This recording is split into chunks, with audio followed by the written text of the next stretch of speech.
Australia after a not very happy time at school in England. He has been on active service in the war against the insurgents, been ambushed, and had his helicopter shot down.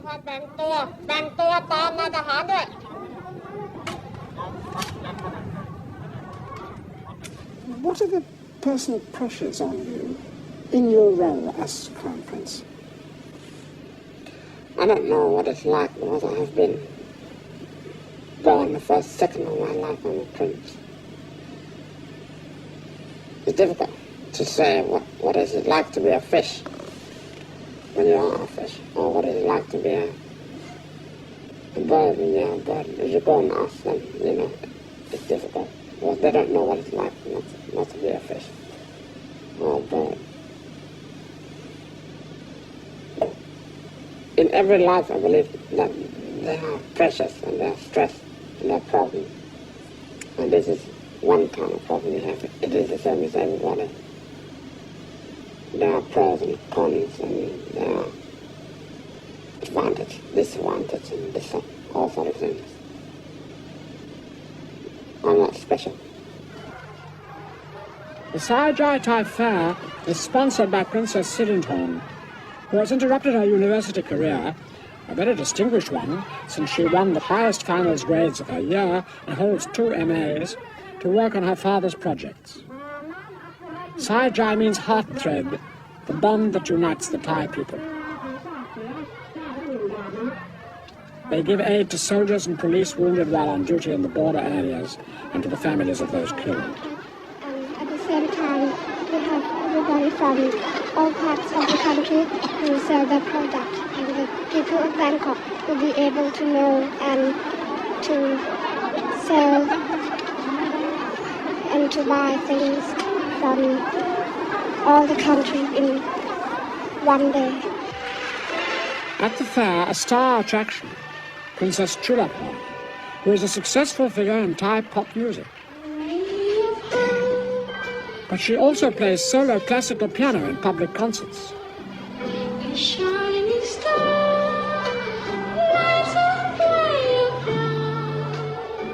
She has also been accepted to do a chemistry PhD at a Bangkok university. This comes to pass when we show is born. The silent wish sails the southern sea.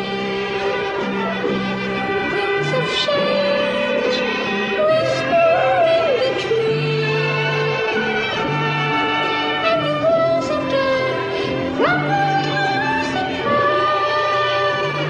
This comes to pass when the shore is born.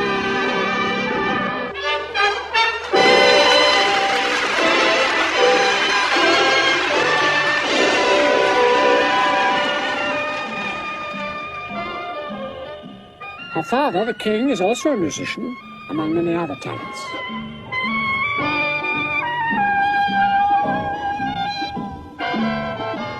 He is a composer,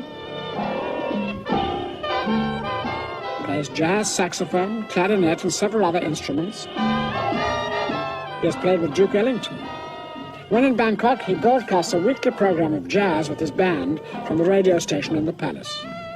His musical ear is put to other uses also, since he is said to speak 7 European languages. He took up painting as an adult, though no longer finds time for it now.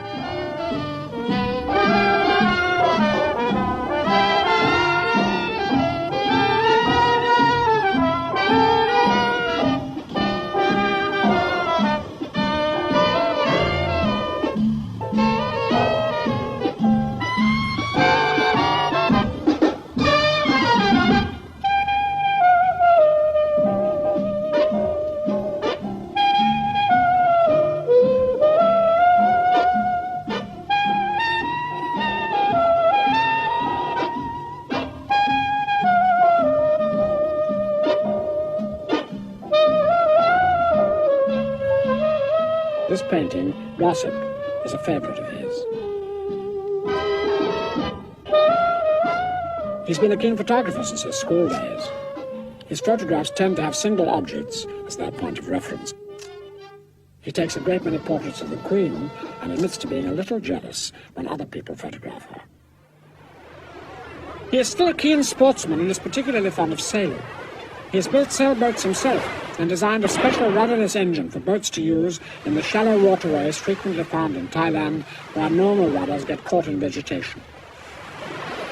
The King's most notable achievement as yachtsman was in 1967 at the Southeast Asian Games when he won a gold medal in the OK class with his oldest daughter, Princess Ubonra.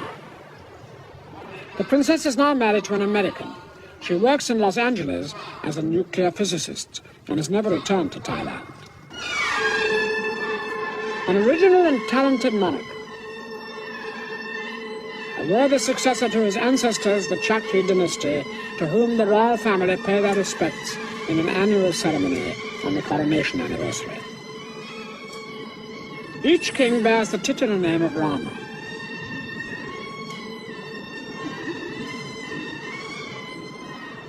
Before the Chakri dynasty, the Thai capital was known as Ayutthaya.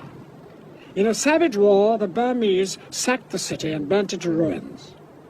A Thai general called Taksin started the resistance, reformed the Thais and became king. But he seems to have gone a little mad. He believed that he could levitate. He was ousted and replaced by another general, known by his title of Chakri, which means commander-in-chief.